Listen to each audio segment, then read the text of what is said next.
خبت قسمت یم شک مې په خپل ځان پیدا شي چې زه یار کم بیا 600 یاران پیدا شي. په دې دور کې خو شعر لیکل بیخي کوپر دی چې زه یې ووایم بیا یې وروسته شاعران پیدا شي.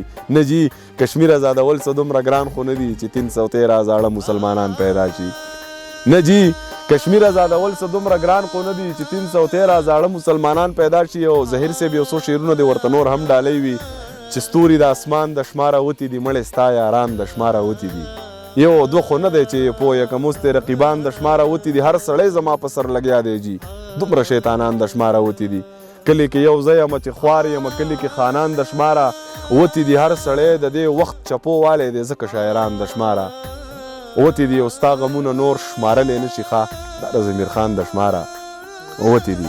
چې خوب مې لیدلی په خوبونو پسې اور بلیدو زما په ټولو ارمانونو پسې اور بلیدو مولا صاحبه چې له دغې خوب تعبیر به څه و تنې پرتې وې په سرونو پسې اور بلیدو. ستاسو په ښار خو یې لوګې قدرې درغلی نه دی یو پښتونخوا و په کلونو پسې اور بلیدو د پښتنو د باغ ماریار به باغ له څنګه راشي په پېښور کې په ګلونو پسې اور بلیدو. د پښتنو د باغ مالیار به باغ له څنګه راشي په پېښور کې په ګلونو پسې اور بلیدو.